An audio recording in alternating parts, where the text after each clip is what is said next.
Olá Tota, bem-vindo a mais um vídeo. Eu sou o Hélio Correia e sim, eu voltei a postar vídeos do canal.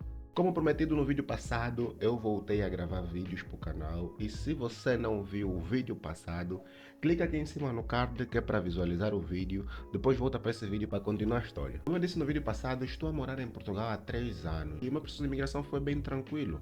Eu vim como estudante e então foi simplesmente o primeiro passo procurar uma escola em que eu podia me inscrever e matricular para assim solicitar o visto de estudante. Eu fui para o Google e pesquisei as universidades de Portugal. Nesta pesquisa eu encontrei uma universidade que fica em Bragança, o IPB, Instituto Politécnico de Bragança. Nela eu pude me inscrever. Antigamente o processo de inscrição era todo feito online. Mandavas um e-mail para o Departamento de Relações Internacionais. Eles te respondiam com um monte de perguntas sobre você, sobre o teu intuito de estudar na instituição e qual eram os cursos que tu querias te inscrever de início. Depois de tu responderes a estes e-mails, eles te mandavam simplesmente um e-mail com documentos que você tinha que preencher a mano escrito, um currículo vital para você preencher no computador e imprimir, para depois tu fazeres o envio desses mesmos documentos por correio do teu país para o endereço da escola em Portugal. Depois tinhas que ter os teus documentos todos impressos e autenticados, os documentos da escola todos preenchidos. Depois de teres os documentos todos em mãos, tinhas que colocar no envelope, ir para os correios e fazer o envio para o endereço que eles te forneciam. Normalmente os documentos que eles pediam eram esses documentos que eu vou deixar listados aqui. Eu não sei se continuam a ser os mesmos documentos. Vou deixar aqui em cima a dizer se continuam a ser os mesmos documentos ou se esses documentos simplesmente mudaram. Após fazer o preenchimento e o envio dos documentos, tu recebias um e-mail a confirmar a recepção desses documentos pela instituição. Eles te mandavam um e-mail a dizer que eles receberam os teus documentos e que iam analisar para ver se estavas apto a te inscrever na instituição. Depois de seres aprovado, tu tinhas que fazer o pagamento da inscrição. Não me vou lembrar porque foi em 2021, mas eu penso que era entre 25 e 50 euros. Depois que fizeste o pagamento da inscrição, tu tinhas que mandar o comprovativo de pagamento para o e-mail da escola. O mesmo e-mail que você utilizou para fazer o contato com a escola, tu mandavas para ele o comprovativo de pagamento. Depois de receberem o comprovativo de pagamento, eles mandavam um e-mail a confirmar que receberam o comprovativo de pagamento e a solicitar que tu confirmasses o nome que estava no comprovativo para saberem que eras tu quem fizeste o pagamento da tua inscrição. Não significa que tu não podias pedir para alguém que está em Portugal fazer o pagamento ou alguém que tinha precisado de pagar por ti que fizesse o pagamento. Então tinhas basicamente que dizer qual era o nome completo da pessoa que aparecia na fatura e isso servia como comprovante de pagamento. Após recepção dos pagamentos e aprovação da inscrição, era submetido a uma avaliação por parte da instituição que eles aprovavam quem podia ou não se matricular ou ser inscrito nos cursos que solicitou. Quando saíam as listas, vinham todos os nomes, tanto os aprovados como os reprovados. Se o teu nome saísse na lista comum dos aprovados, tu tinhas que fazer a inscrição no curso em que foste colocado. Tu tens o direito de escolher até 5 opções de curso e nenhuma das 5 opções de curso você era colocado com a disponibilidade das vagas. Após o processo de candidatura ser concluído, você recebia um e-mail em que tu podias fazer a matrícula a partir de um link que eles mandavam. Era só tu clicar no link e fazer o preenchimento da matrícula e assim estavas matriculado na escola. Depois de fazer a matrícula, tu recebias um e-mail por parte da instituição com um documento e a famosa carta de chamada. Essa mesma carta de chamada é o documento que você vai precisar para dar entrada ao processo de visto. Como eu disse, o meu processo de imigração foi muito simples porque eu fiz todos os passos sozinho, aproveitei para aprender como fazer para depois passar essa informação para quem precisasse. Após término da minha inscrição e matrícula, eu fui dar entrada ao processo de visto. A primeira vez foi difícil porque o meu processo foi negado. Simplesmente o centro de visto, ou como muitos conhecem, o VFS, negaram meu passaporte porque faltavam apenas 9 meses para o passaporte caducar. Eu não tinha informação, mas existe uma regra que diz: tu não pode solicitar um visto se ele tiver menos de 1 ano de validade. Se o passaporte tiver menos de 1 ano para caducar, tu não pode solicitar nem visto de estudante, talvez nem visto de imigrante, o que era uma informação que eu não possuía. Então, na época, eu não sabia que eu não podia solicitar o visto de estudante com menos de 1 ano de validade no meu passaporte. Depois que o meu processo foi negado, eu saí muito triste do centro de visto, fui para casa, conversei com a minha mãe, que era a única pessoa que sabia da minha intenção de sair do país. Fora os meus irmãos, claro, que também sabiam.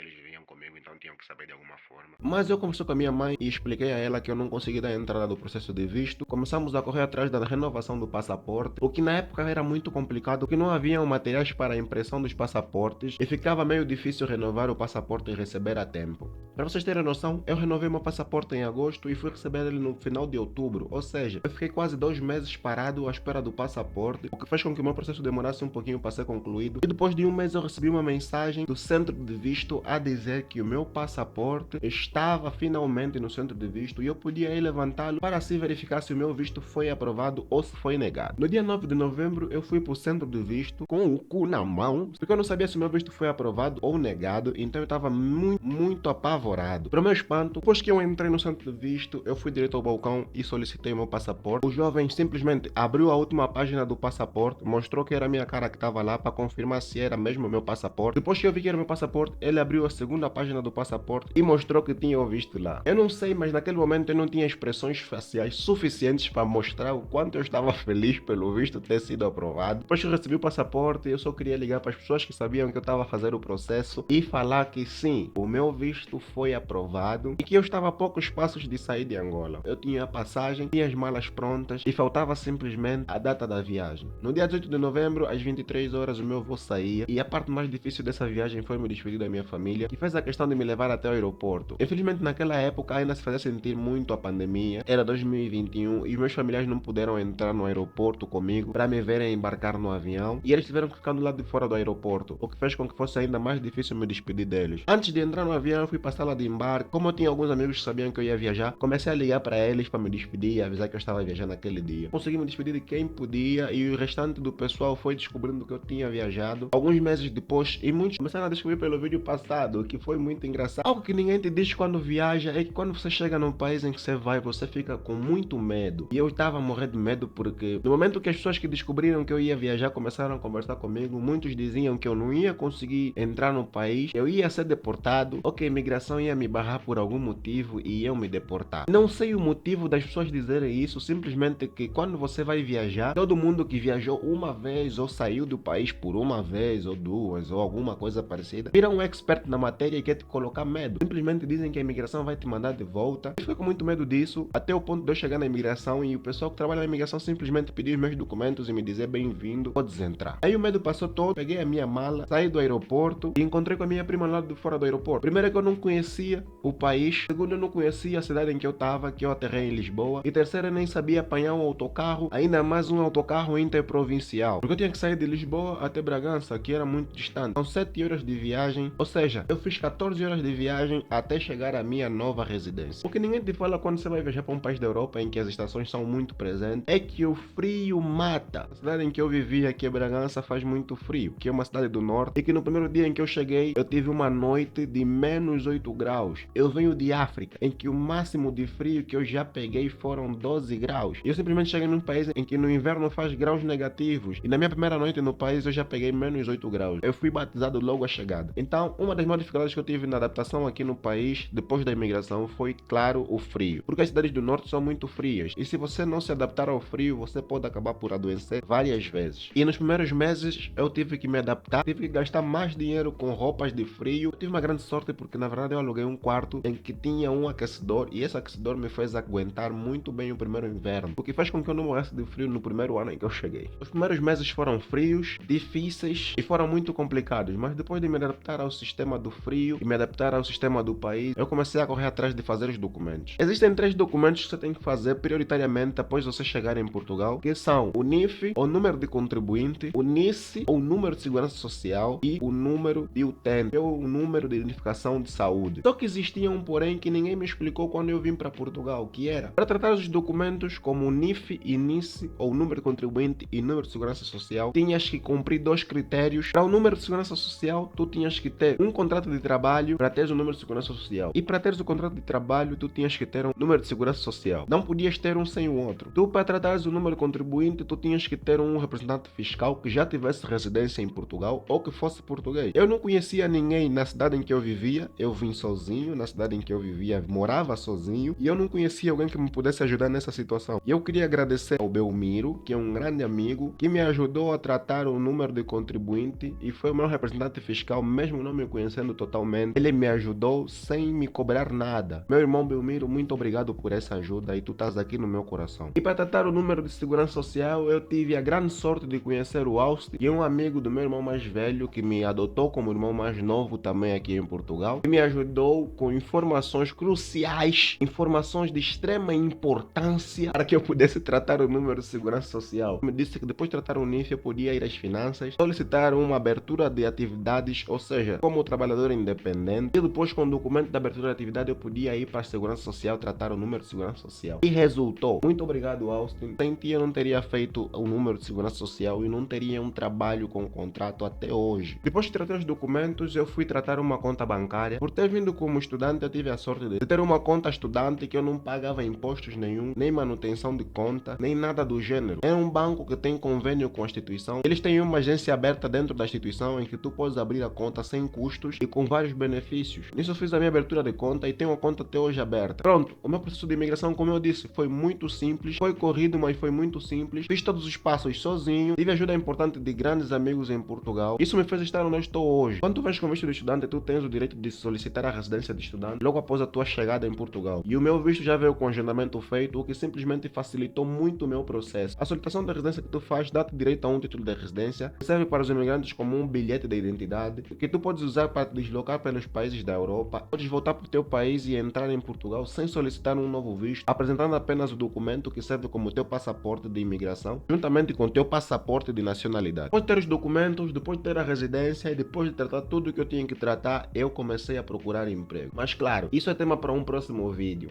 Voltei, esse é o segundo vídeo que eu posto aqui no canal depois que eu voltei a gravar vídeos. Vai ter um terceiro, vai ter um quarto, vai ter um quinto e vai ter muito mais vídeos. Então, por favor, não se esqueça de se inscrever aqui embaixo e ativar o sininho para não perder a notificação de nenhum vídeo novo que eu postar. Se você gostou desse vídeo, eu conto com teu like aqui embaixo para me motivar a gravar mais vídeos. Eu fico muito grato a todos vocês que compartilharam, deram like no vídeo passado, comentaram e visualizaram o vídeo. Muito obrigado a todo mundo. O vídeo está com mais de 100 visualizações. Nós já somos mais de 130 pessoas no canal. Eu agradeço imenso. O vosso apoio me motiva a cada dia que passa a produzir mais conteúdos, a fazer mais roteiros para gravar vídeos para vocês, a partilhar as minhas experiências aqui em Portugal. E eu tô com muitas ideias boas para gravar vídeos novos para vocês. Se você quiser também segue no Instagram. Eu vi que muita gente foi assistir os vídeos antigos do canal e começou a assistir os vídeos novos. Muito obrigado por espalhar a notícia que o canal voltou. Eu agradeço a todos vocês. E se você gostou desse vídeo, compartilha ele com alguém que precisa saber como emigrar como estudante. Obrigado por assistir e fui!